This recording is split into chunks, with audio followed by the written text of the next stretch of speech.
Hey, there we go. Good afternoon, Rotarians and guests. Welcome to the Rotary Club at Toledo. We appreciate you being here and excited for the conversation today. This time I'd like to ask Kelly Train to come to the podium to deliver a reflection and lead us in the Pledge of Allegiance.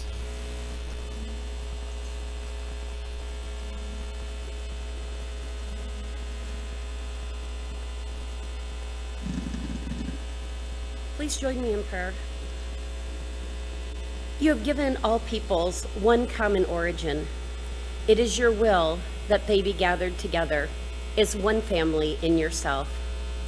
Fill the hearts of humankind with the fire of your love and with the desire to ensure justice for all. By sharing the good things you give us, may we secure an equality for all our brothers and sisters throughout the world.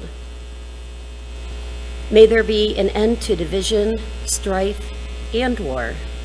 May there be a dawning of a truly human society built on love and peace. We ask this in your name. Amen. Please join me in the Pledge of Allegiance.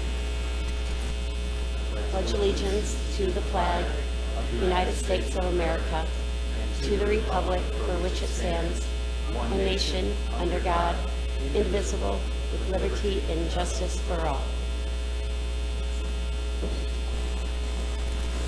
As we begin our meeting, I'd like to thank and acknowledge RCO Law, Rotarian Pete Lavalette. I think I saw him. You see him out there somewhere? Maybe. Well, Pete, thank you very much for your support. We appreciate it. What a round of applause for Pete and RCO Law. Thank you. If anybody has any guests that you'd like to introduce, please come forward to the floor mic in the center of the room to introduce your guests.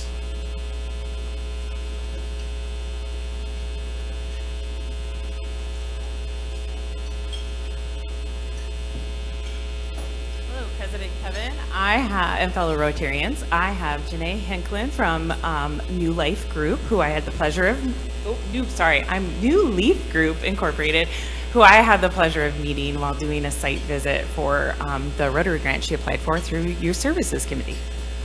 Awesome. Janae, welcome. Thank you. President Kevin, I have my neighbor in the office, Linda Heyman, a paralegal representative of the legal profession, and Dave Dennis, past assistant district governor, are my guests today. Assistant Governor, thank you for being here. Thank you.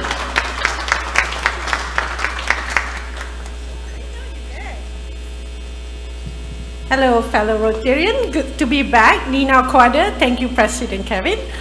With me today, I do have my operation person with me. Her name is Honora. I just want her to witness the organizational and all the good things that Rotarians have done. Thank you. Nina, thank you very much. Thanks for being here. All right, speaking of past Assistant Governor Dave Dennis, at this time we'll invite Dave to come to the podium. He's got an update and an invitation for us for an upcoming polio fundraiser.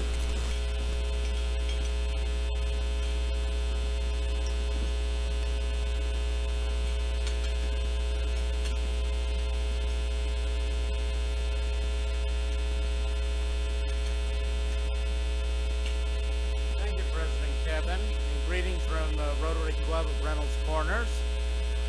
Okay, all you Rotarians, what is this? We're that close.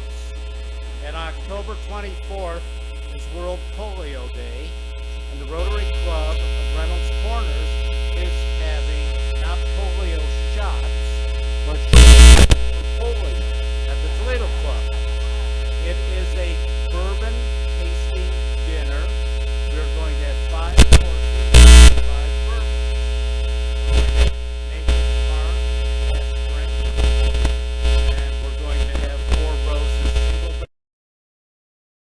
beer, Redemption, and Woodford Reserve Double Oak. And I know we're having those because they made me go out and buy them. So the event is at 6 o'clock. The Toledo Club, October 24th, World Polio Day.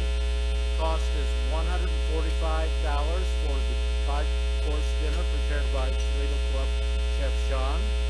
And I hope to see you there. I will put information out on DAC TV, and I will share it with Jackie. Thank you for your attention.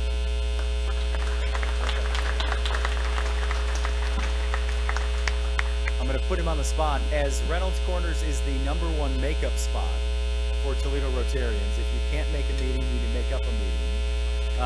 They go to Reynolds Corners because of where you eat and what you eat. And so I'm just going to have Dave real quick. If you miss a meeting, share with us when and where your regular meetings are. Regular meeting is noon at Epiphany Lutheran Church near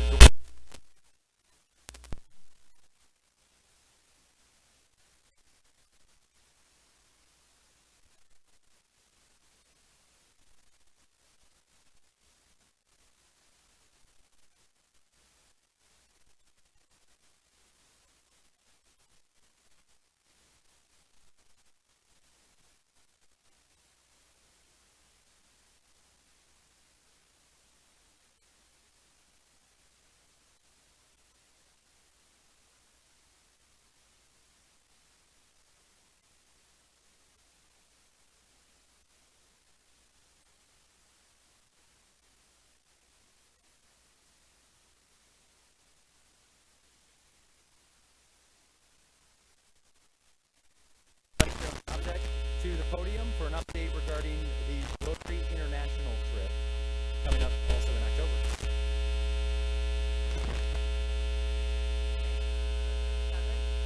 If you're not going to go to the bourbon dinner, sorry.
but enough legal stuff.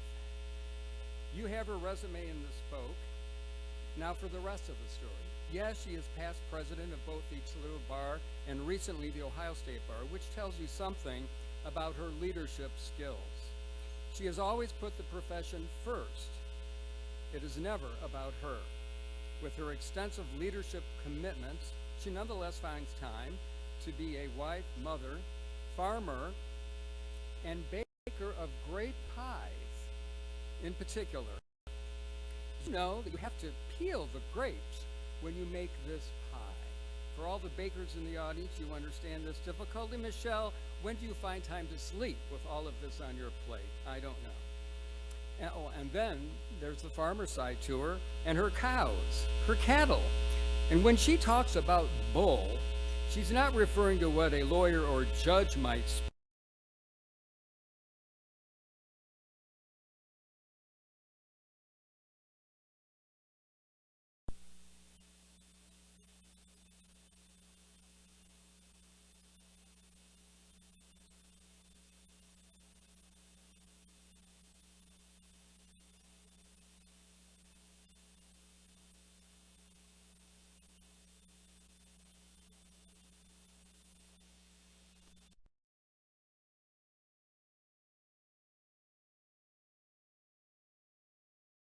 League baseball team had the best record in August of this year. Tigers did, that's right. That was easy. Number 2, what Detroit Tiger has the home run record and what is the number? You're right, it's Al Kaline. 399. We'll give you credit. Finally, there are 6 Hall of Famers named on the wall in left field. Your seats look toward left field, and there are also 6 statues of Hall of Famers at the stadium. How many players have both their name on the wall and a statue at the stadium? And if you can, name them. Overruled. It's a lot easier than you think.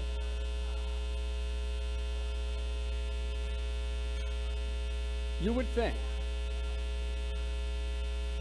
Well, only one is both, and that would be Ty Cobb. So we'll give you half credit for that. All right, enough of that. I present Michelle.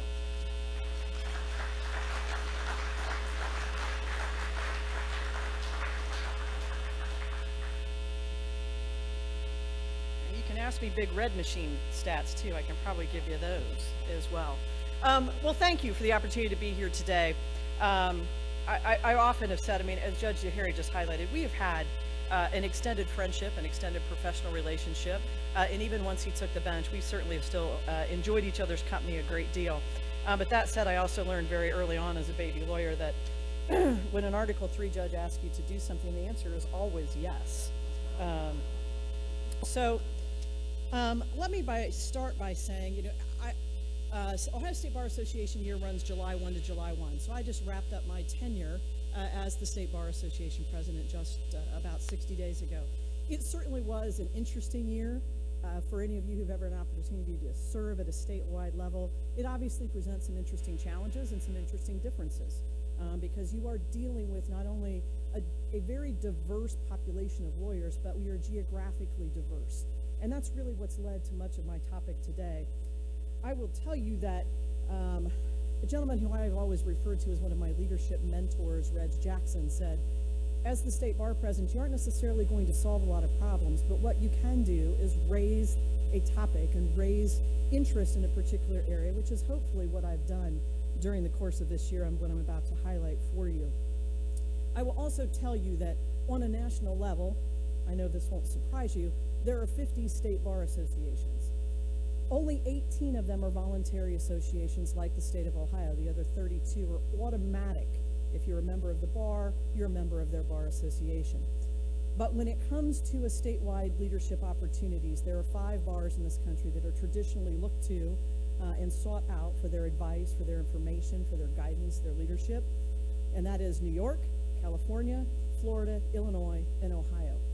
So I have had an opportunity to deal with the topic I'm going to speak with you about at a national level as well, because Ohio is specifically sought out as it relates to what are we going to do with the punchline with lawyers or the lack thereof in all of our communities, specifically in our rural communities. At Lawyer School, they tell you, be sure you give an overview so everybody knows where you're going and what you're doing. So here's my overview. I want to talk to you a little about what the issue itself is, what the data shows us, what the OSBA has done. In other words, who we have brought together to talk about this topic, who we've brought to the table, what we've learned about the issues, and in turn, of course, the recommendations the State Bar is carrying forward. Now, I realize I've just given you a very heavy dose of State Bar and lawyer, but what I will share with you is I don't think it's unique at all to the State Bar Association.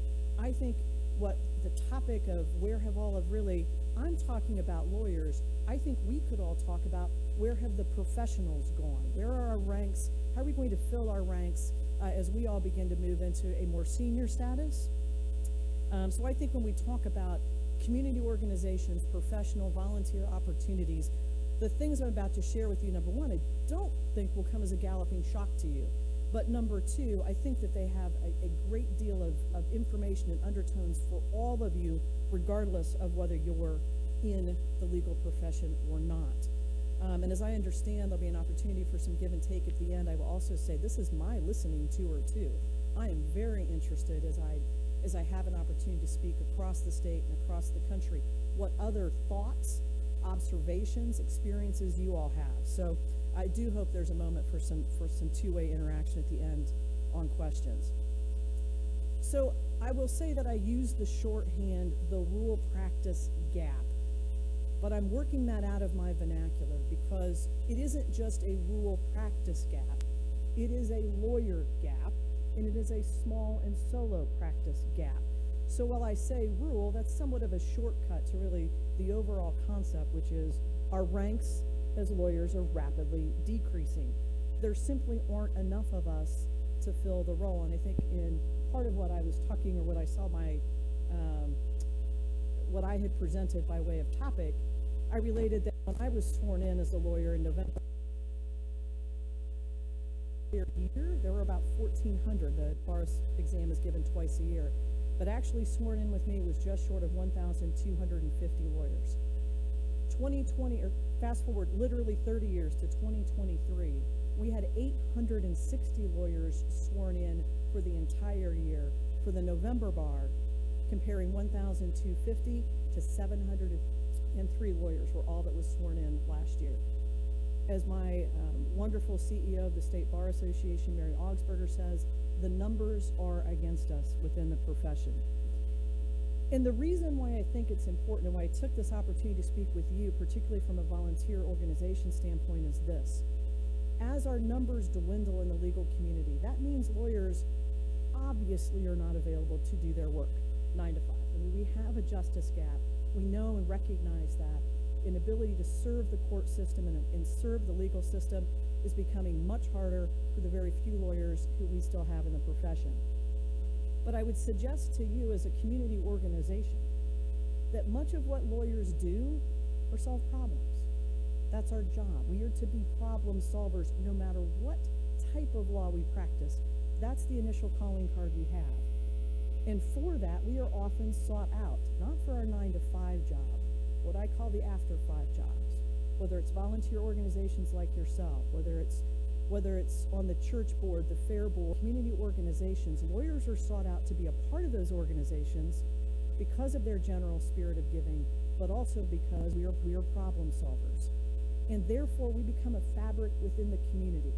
As those lawyers leave the communities, as they're no longer available to serve in roles with community organizations, in roles with the school board, the fair board, I fear that the overall quality of life in these communities will also begin to dwindle as the problem-solving portion of what we do departs. So with that, let me give you a quick look at what our access and our data looks like. You will see to my left a very, very, very red state, not for political reasons, for dramatic purposes rather, which highlights for you 81 of our 88 counties already fall below the ABA recommended one lawyer to every 700 people. It's a dramatic statistic, and it's a dramatic map. You will see Lucas County sits very quietly up there in Northwest Ohio, but the red means it's a deficit. And it won't surprise you when you think about which are our particular areas that have adequate number of lawyers. It is our metropolitan areas. It's the 3 Cs, it's Akron, it's Dayton, it's Columbus, and Lucas County. Mahoning County slides in there. That's the other white one over on the east side. Mahoning County gets credit for having enough lawyers, but everywhere else, including every contiguous county to Lucas County, falls below the adequate number of lawyers. As we move on to the next look, which is the age data. So I've given you the gross number of lawyers that we have in the community. If we then look at the median age of our lawyers, which again, I highlighted for you, there we go. We highlighted for you in some of my initial remarks. This information comes to us from our friends at the Access to Justice Foundation. This isn't an easily tallyable number without their help. Access to Justice Foundation certainly is funded by a variety of grants, but it is also funded by the interest that accrues off what we call lawyer IOLTA accounts. As lawyers, we cannot commingle funds with our clients. As money comes in, until it is earned by the lawyer, we can't access those funds. So we are required by rule and by law to hold a separate account. The interest on that account is paid over to Access to Justice. So they care very much who holds IOLTA accounts. In Ohio, if you're a practicing lawyer, you have an IOLTA account. So what that tells us is if you have an IOLTA account, you're serving the public. You're not a member of a government entity. You're not in-house counsel. That means you're actually engaging with clients in the practice of law. So much of the data I'm giving you is driven by the IOLTA accounts. So the median age of lawyers in the state of Ohio is 54.4 years. And right now, Pete Lavalette is figuring out if he's bringing that number up or down. I know that there are some other people here, Chuck and Louise, who may have an influence over that particular number as well. But as we age as a population, here's the next startling statistic. 58 of our counties exceed that 54.4 years of age. And only 4 of them are metropolitan areas. Want to guess which one of them is? Lucas County is one of the 4 metropolitan areas that exceeds that 54.4. It actually sits at 60.9. So about 61 years of age is the average lawyer in Lucas County. What that means is when I started talking about a rural practice issue, I said I've had to change my vernacular to small and solo practices as well, because Lucas County, Montgomery County, and Summit County are right behind us with regard to the average age of lawyers. So as you can see, as we advance in age, we're not filling our ranks from behind, and that's going to create an access to justice gap as well as a volunteerism gap. I will start with one of our first big champions. Chief Justice Sharon Kennedy has been a great partner with the State Bar Association, has very much been leading on this topic. About a year and a half ago when we met with the chief, she said, tell me what I can do and how I can be a part of this particular discussion. And what we really did was look to our youth organizations, where again, I think from a Rotarian standpoint and a Rotary standpoint, an opportunity for you to join with us and think about ways that you can plug in as well. But I'll give you some examples of what the chief sat with Mary Augsburger, again, our CEO, and myself. We met with the 4-H organization. Now that is an age 8 to 18 voluntary organization. They have 4-H conferences, which are geared towards adults. They have 4-H Spark Expo geared towards civics initiative with middle school kids. They have a 4-H teen leadership program, and they are permitting the development of a 4-H project, a civics initiative-led project that will become part of their 4-H judging, and these kids will have an opportunity to participate in that. We also met with FFA. Back in the day, we called them Future Farmers of America. They've dropped that moniker. They are just FFA. They are reestablishing their Ohio Youth Capital Challenge, which is driven towards literally meeting at the Capitol, working with our state legislators, seeing them in action, and then in turn, they're going to have an opportunity to visit with the Chief Justice of the Supreme Court. Farm Bureau was part of that conversation. Obviously, that's geared towards more of the adults, but the chief has been very active and, in fact, has spoken to the Ohio Farm Bureau organization. We certainly also have begun thinking about Buckeye Boys State, Buckeye Girls State, any of these opportunities the chief is interested in plugging into and being a part of from a youth organization standpoint. So then we shift to what else has the State Bar Association been doing? We do what we do well. We formed a task force. We're very good at task force at the State Bar Association.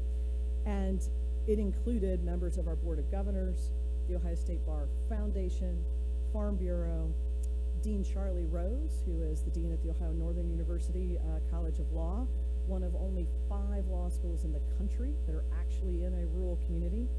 We had representatives from rural communities, small communities, from the State House as well as the Supreme Court. We even had a law librarian for one of our outlying counties. If you know the traffic that can come and go despite the very much driven to our electronic days, law libraries still exist. They're a very important part of our legal communities, and we had a librarian work with us. So here are the themes that that particular task force attacked. And I think, again, I want to plant these as seeds for any dialogue you might have back to us. The first thing that task force studied was the generational differences. And I'm here to tell you, anecdotally, much of this is real. We've seen the generational differences, but having a professional really present to us on the varying layers, the varying generational differences, the socioeconomic differences, it was very enlightening and a very worthwhile endeavor as we begin to figure out how do we speak to this situation going forward. The second, what I'll call educational session we had was on finances, and where if I'm often asked, what do I think is the single biggest issue we have with getting lawyers in the profession? It's the financial side. We had a speaker talk to us and work with us about debt load, about cost and startup costs for small businesses, the new lawyer perspective on opening a business and opening their own law practice, and the other concern that they have in an area of ever-growing specialization. They're intimidated. The general practice is leaving those communities because they are intimidated by having to know a little bit about everything. They'd rather know a lot about one thing. That also impacts the practice of law. But the average debt for an Ohio law student exiting law school is $177,000. So even in my era, even in my time, that's a number that's almost unfathomable to me. And I left law school 30 years ago. So when you think about that law student debt, that also begins to limit the number of lawyers who can enter a small or solo community or practice in a smaller community from a simple revenue generation standpoint. We also, our third and final education session was on this. As I highlighted in my introductory remarks, I did that for a purpose. We were able to convene the executive directors and chief operating officers from Nebraska Bar Association, the Iowa Bar Association, the Illinois Bar Association, and the South Dakota Bar Association. As the judge has already alluded to, I'm principally a trial lawyer, and I often learned long ago, I don't have any new ideas, I just steal everybody else's good ones. And that's what we did by listening to Nebraska, Iowa, Illinois, and South Dakota. A lot of what we learned was what to take off of the list, what didn't work for these organizations. And what we learned is something that I think is unique to the legal profession as compared to our colleagues in the medical profession, the accounting profession, and that is this. Iowa in particular related, these communities want their lawyers to live in their communities. The regionalized offices are not something that they were willing to accept. And I think it goes back to, again, what I made in my opening comments. It's about wanting the lawyers to also be a part of the community after hours, in their volunteer opportunities, in those foundation, those boards, the things that we serve in after 5 o'clock. So we certainly, that concept certainly resonated with us because we had been thinking in terms of, is there a regionalized approach to the practice of law? Is there a regionalized approach to justice in the state of Ohio? So after those 3 educational sessions, we broke into 3 subcommittees, which by their very nature and by their very names, I think will be very instructive to you. The first we attacked was recruitment, mentoring, and support. That was committee number 1. Their job was to work on attracting individuals into the profession, providing support to those individuals, dealing with the perception of the rural practice, and understanding and identifying both undergrads and law students who might be able or interested in filling our ranks in those small, solo, and rural communities. The second entity, or the second committee that we formed, was education and outreach. They principally identified stakeholders and influencers. Again, won't come as a big surprise. That included the Supreme Court, that included government entities, that included those youth organizations I highlighted in our work with the chief, and certainly OCLRE, which is one of the bar family members. You might know them best as the entity that puts on the state mock trial program on an annual basis. The third and final part of the organization, or of the committees that we put together, was our funding and policy reform. That is where we certainly had members of the State House participate with us. And ultimately, there had been funding for 2 years for a loan incentive program for students or graduates of law school to enter small, solo, rural, and underserved communities. It is a $50,000 loan incentive program payable over the course of 3 to 5 years. If you make a 3-year commitment, up to $30,000. Of course, we'd love to see a 5-year commitment, which is a $50,000 loan incentive program. The General Assembly had approved it. The Department of Ohio Higher Education had not given the ground rules. Well, that was easily fixed too when we said, Chief Justice Kennedy, we're having a problem. 2 weeks later, we have the ground rules for the loan incentive program. So it is part of our policy and funding, and something that from a state bar association, it's incumbent upon us to be sure that we provide enough information to the state legislature to be sure that they're receiving the information they need to keep renewing that program. We also recognize as a profession we are somewhat of an outlier because this is money coming straight from the General Assembly and the general funds. Traditionally, loan incentive programs approved by the General Assembly have specific ties back to association fees, association revenue generation. At this point, the state bar has had a little bit of a freer hand in how we go about that, and the General Assembly has been very supportive of what we do. We also looked at, under the policy and funding reform group, they also looked at a couple of outliers, but I want to highlight for you different paths to the practice of law, which included, as recently as about 2 months ago, the state of Oregon approved a fellowship program that if you commit to a particular period of time, approximately 18 months of work, and at the end of that, if the attorney that you are essentially working your fellowship with approves of the work you've done, you can be barred in the state of Oregon. Our friends in Wisconsin will pridefully tell you they have never had a bar exam. In Wisconsin, if you attend one of their universities and you receive a passing grades in core curriculum, for us, criminal law, civil procedure, contracts, property law, if you receive passing grades, you are automatically admitted to the state bar of Wisconsin. And we are certainly seeing business reforms hitting our profession as well. Not only do we have fellowship, we have the fellowship program, the no bar at all program, but we also now have a path in the state of California for a very narrow topic. I'm going to look to Louise because I know she's a CPA. If there is a very narrow track that you're a CPA and an attorney and you agree to keep your practice limited to those areas, they will admit you with that additional professional certification, i.e. CPA. So we are beginning to see the profession think outside of the box with regard to how we bring lawyers into the legal community. So that the third subcommittee, again, facing that funding and policy reform, we've got the loan incentive programs. I think we will continue to have an open dialogue about how do you become a lawyer in the state of Ohio, which is a very hot button topic.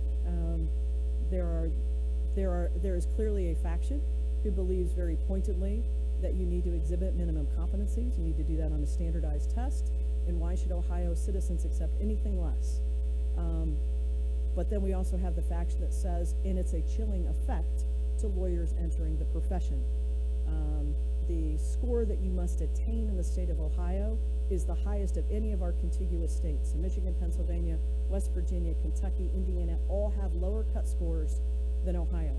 And our law school deans say they're just not staying. The students are opting not to stay in Ohio. They will take the lower cut score in a different state. The UC dean has all but pleaded his case to the Chief Justice to lower the cut score. And that is not something the Ohio Supreme Court has indicated in any way that they're interested in entertaining. But you begin to see the external pressures also facing the state bar and the practice when it is simply easier to cross over a state line and be able to secure admission to those bars. So ultimately, here's where we ended. There were a total of 21 recommendations carried forward from the various task force that were working. 3 of them were given a priority by our Board of Governors. Our Board of Governors sits, think of it as the Senate. There are 18 districts in the state of Ohio for state bar purposes, so there are 18 representatives, plus 3 at-large appointees by the sitting president and 3 officers. So the Board of Governors has the final say with regard to what our priorities were going to be. So 21 were brought forward by the task force. 3 were given priorities. The first of which is to create and support a public high school, or support a high school pipeline project. Number 2 is to develop and support mentorship and succession planning. So we often hear mentorship, mentorship, mentorship. But what we need, we believe from a state bar perspective, is that next step and succession planning for those individuals being brought into the practice who are mentoring with these outlying communities and with small and solos, that there is an organized effort and an appropriate effort to transition and succession those practices to new and incoming lawyers. And the third, which is probably what has gotten the most attention, was the board's financial commitment to hiring a full-time position at the State Bar Association for a rural, small, and solo practice coordinator. We actually just went to market 3 weeks ago, 3 or 4 weeks ago. I know an offer was extended last week. I'm not sure if the individual has accepted, but that will become a full-time position at the State Bar Association. And for us, again, Mary Augsburger, truly one of the best in the country, is our CEO. She has 7 chiefs that work in our various departments. This will make an 8th chief position. So we really believe that that is one of the driving forces, that we put an expert and a person that becomes a cross-section for the practice into a full-time position, because we do believe it will help solve, not only help solve the issue, but address issue number 1, a high school pipeline program. Number 2, the succession planning. That person can become the quarterback. And as I glibly said earlier, that is an idea that we absolutely positively ripped off from South Dakota. They have had great success with that. It checks a lot of boxes, including helping build the confidence for these young lawyers to enter these communities and have more of a general practice, again, as we see them working out of a fear driven to wanting to understand and develop a practice in one area and become an expert instead of a more general practice. So those are the 3 proposals that were approved by the Board of Governors in March of this year and are advancing. Again, I do think hopefully within the next couple of weeks, for those of you who are State Bar members, you'll see an introduction of our newest staff member and our newest employee. And I will round out my remarks today by saying this. I mean, obviously, as I said, we do task force at the State Bar very well.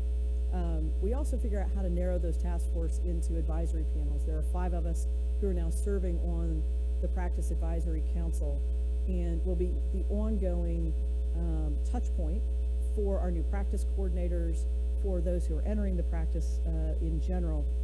But I have been asked, because I would highly suggest, if you ever want an entertaining speaker and you can get him to come, Dean Charlie Rose from Ohio Northern is a delight and a remarkably thoughtful individual.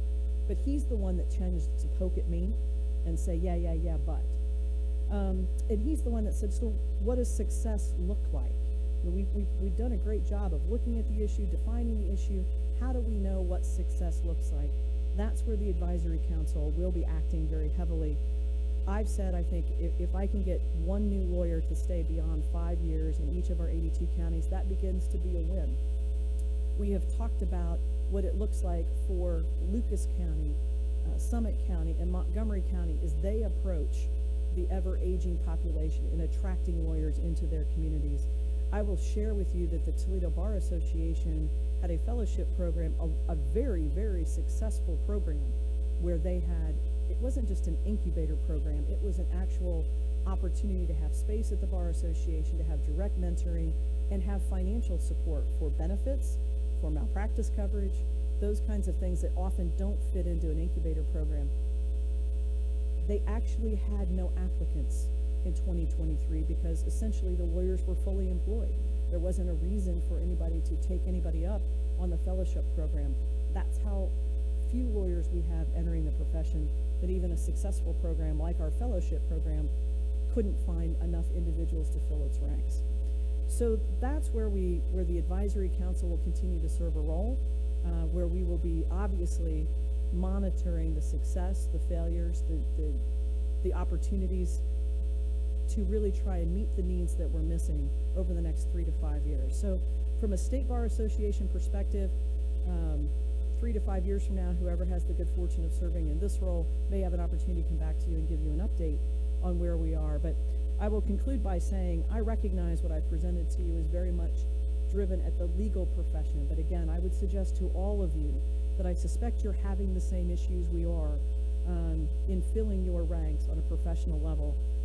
And I would also, I will pridefully add that the State Bar Association has managed to not only maintain our membership, we have grown our membership over the last 4 straight years, anywhere from 3 to 4% year over year over year.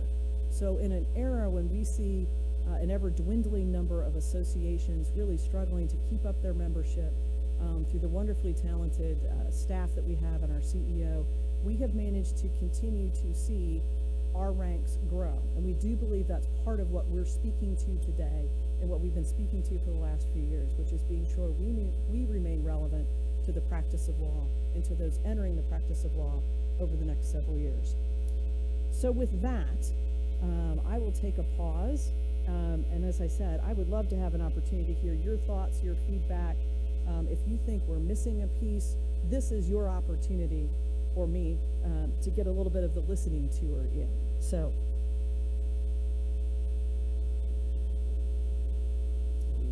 good afternoon. Thank you for that very enlightening talk. As an attorney myself, I think that what really strikes me as just an issue in the profession is that when you come out of law school and you get offers from big firms and you look where there's a need in little firms or sole practice, I mean, the answer is you're going to go where the money is.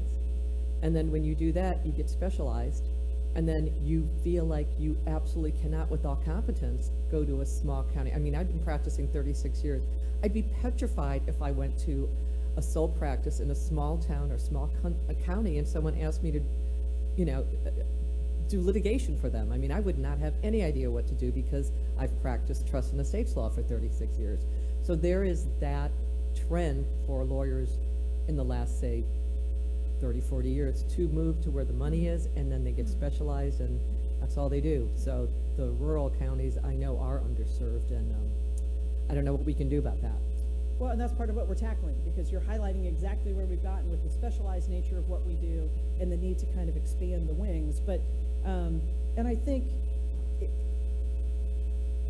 the judge highlighted for you, I come at this a little differently, despite the fact I have a mass tort and class action practice. He's already highlighted for you. My kids both participated in the 4-H and FFA programs. We run 40 head of beef cows. We show cattle all over the country. My husband is a retired John Deere dealer, and I hold my FFA state degree. I have one foot in this community, I have one foot in the ag and rural community. So understanding what their needs are is important, and figuring out how do we, you're exactly right, this is what we are concerned about, is the level of specialization that's coming in. Thank you so much for the presentation. I'm a recent graduate from the University of Toledo College of Law, and I have several observations I got to share. First is University of Toledo College of Law offer numerous wonderful programs, and the curriculum is in according to the national standard. And I myself, as a foreign nation graduate, I feel very much supported, and I feel like our university has a lot to offer. Yet we all know how struggling the staffing for the faculty is right now. So my first brief plea, if you may, is to help our university where people would like to stay and has less than $170 plus debts upon graduation. I'm talking with experience, it's less than 100. They also offer numerous scholarships. How can we as a community help our wonderful university to stay on the level? Well, let me give you an immediate pivot to State Bar, because at 11 o'clock today, our leadership, so our CEO and our State Bar president, meets on a quarterly basis with all the law school deans. So we are in constant contact with the deans, and Interim Dean Zitlow has been very active on this topic. And so I know that the OSBA is not only engaging at the dean level and the leadership level, they are in the building at least once, if not twice a year. So we're always looking for opportunities to expand those horizons. And I think that I will repeat something that I have heard over the last several years, which is the law schools, as recently as 15 and 20 years ago, to use the vernacular they used, were the cash cows. So as tuition dollars came in, much of the dollars from the College of Laws, plural, were flowing back to main campus. That trend has reversed dramatically. And so now law schools find themselves under significant pressure to keep that tug and pull, quality versus quantity, being able to adequately staff their law schools. This is an opportunity for community members, and I would suggest my interactions with Interim Dean Zitlow have been fantastic. It's an opportunity for all of you to speak to that. So I can tell you, law schools are front and center for the associations. Generating those dollars to maintain them is a struggle, and I just highlight how law schools are now being seen by main campuses. So universally, not only the law schools, but for those of you who have leadership positions with UT in general, it's an opportunity to speak to the great work. Yes, and say hi to Dean Zitlow. He's doing a wonderful job being interim dean currently. And the second is my personal one as a former chair for the moot court in the University of Toledo College of Law. I can see how some people are naturally drawn to a public speaking rather than a written form of testing. And as a foreigner myself, our curriculum was built on mostly performing verbally.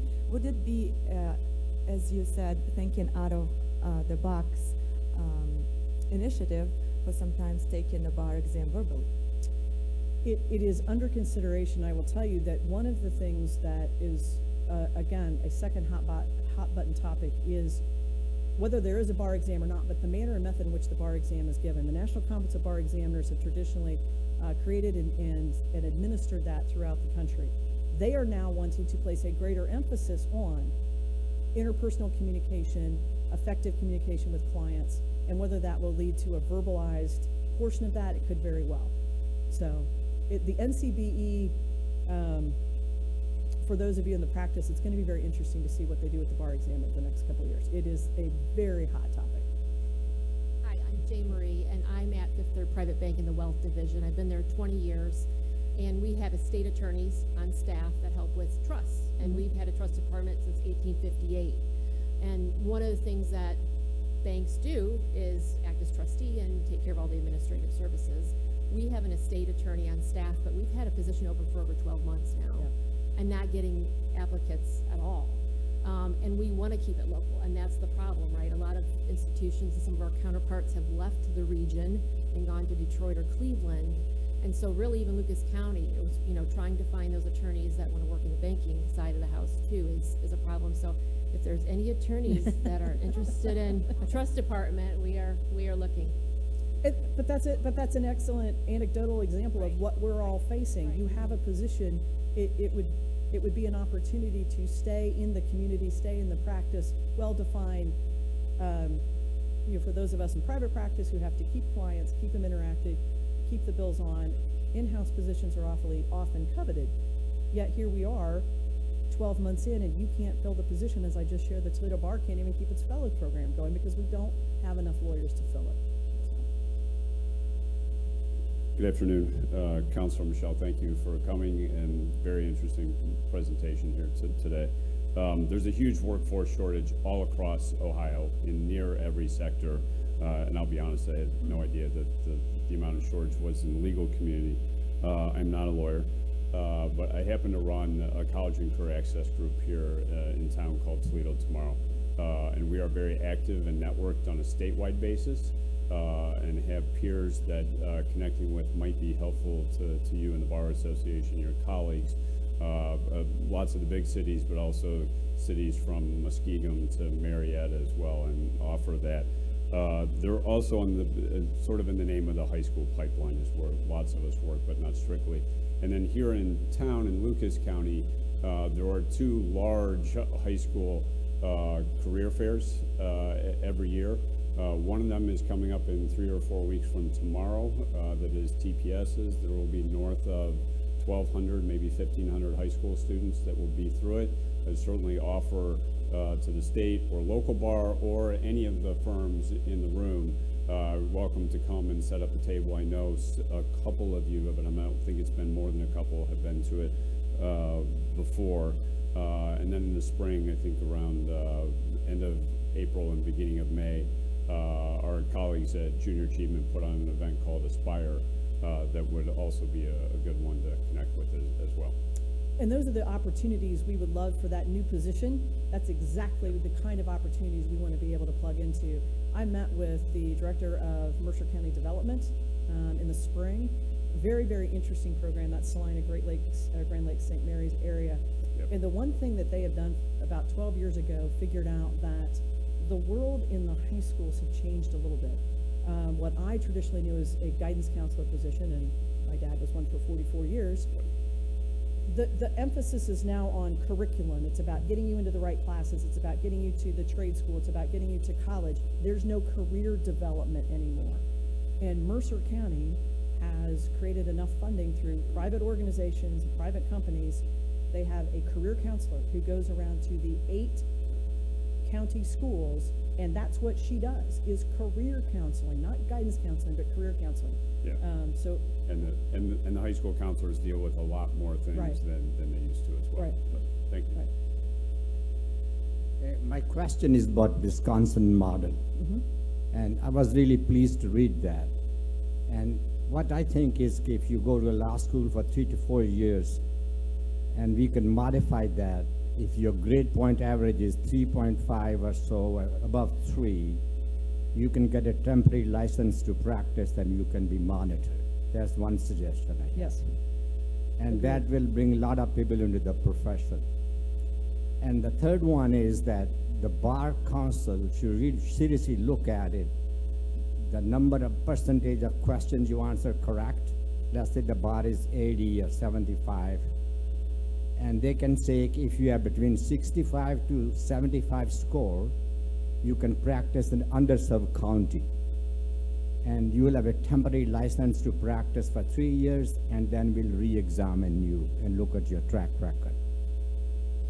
And Yep, great suggestions. Thank you. And those are pieces, when I say, and if you can tell, I was being a little careful, that there are clearly diverse camps. There is a camp that remains very wedded to the traditional methods of testing and barring lawyers, and a group that's far more creative in thinking about what's the question we really want to ask. Okay. It's your minimum competencies, Yeah, not what Louise does or Chuck does now after all these years. The minimum competencies, and can we exhibit that in different ways? Thank you. Yep. I really know a kind of sad story. A bright kid whose dad is known to me for years. He always got good grades, passed his exam with good grades from law school. He failed the bar exam twice. And then he became depressed and just got off the track. Thank you. Thank you. Michelle, thanks for the update. I share your concern. 44 years ago, I had an opportunity in Bryan, Ohio, 5-man firm, Right. or a 25-man firm in Cincinnati. I went to Cincinnati, Yeah. unfortunately. Anyways, I guess my question to you is, how are you all marketing the rural loan program to get kids there? So we are hitting it through the State Bar Association itself, as we do the outreach in the law schools, we make a concerted effort to be sure we're tying into their career and service development opportunities. And again, it is the great opportunity we have to deal directly with the deans on a quarterly basis. So they're all aware of it, but raising its profile, making it aware. But the frustrating part was, give us the ground rules. We don't even have the ground. So in the last 6 months, we have gotten those. We actually had more applicants than we had available funding, so they've been working on that. So we know that our first round was wonderfully successful, but it is about raising the profile, and State Bar is hitting those law schools. And I am pleased to report, I just found out the other day, we have, in UT Law School, we have 43 more kids in the law school this year, as of this fall. Yes.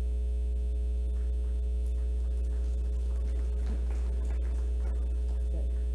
Hi, Chuck. Hi, Michelle. Thank you for the program today.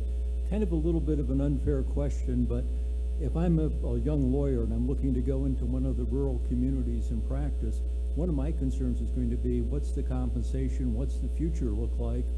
You've given us a lot of information today on ages and how many people practice in certain areas, but if I want to go into that rural community, is that a legitimate place to go where I can make a good living, or is that not a possibility? And I didn't see any statistics on that. We have been making those one-on-one connections. So if we know that a lawyer wants to go into a community, we have a member in almost every one of those counties that's more than willing to sit down and do outreach, because as our initial focus was on Northwest Ohio and Southeast Ohio, very, very different socioeconomic issues, very different needs in those communities. And Chuck, I'll take you one further than just what can I make? And that's what we had a couple practitioners talk to us about, how they generate revenue, how they generate clients, what their business models look like. They're all been very reasonable and very successful, but here's the other thing. Here's what we're hearing. Where am I going to live? Who am I going to date? Are there going to be opportunities for me to have a spouse? Are there going to be opportunities for me to raise my children in certain, just like all of you face in any of your businesses? Those are also questions that we're having to compile and put that together. So, thank you. Yep.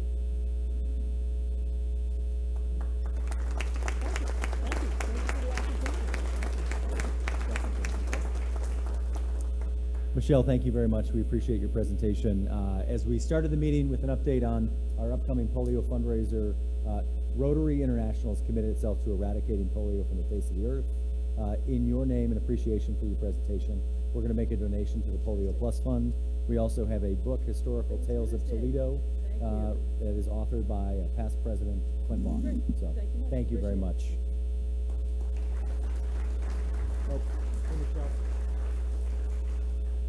I think Michelle walked off with my notes, which means I have no idea what's coming next. No, you know what? My blame was misplaced. Hey, you never answered the question of who won when you and Judge Z faced each other.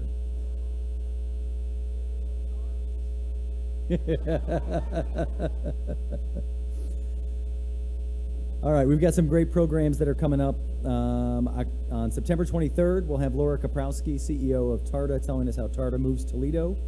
We are back in the Glass City Center, but in Jefferson's D through G, the other side of the Glass City Center, from our normal meeting space. On September 30th, we have Dr. John Ross, who will be speaking about the healthcare systems versus sick care systems.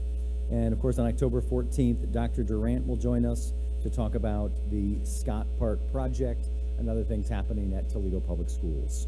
There's one committee meeting this afternoon. Youth Services met, Vocational Services met before this meeting. If you're kicking yourself because you missed it, stop and talk to Michelle. She can give you an update on what they're working on, and there's some great things going on.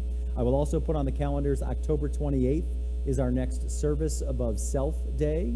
So work with your committees to find a project that you're excited about, because that Monday, instead of coming to lunch, we're going to go out and serve the community. So with that, we are adjourned. Go out and make it a great day.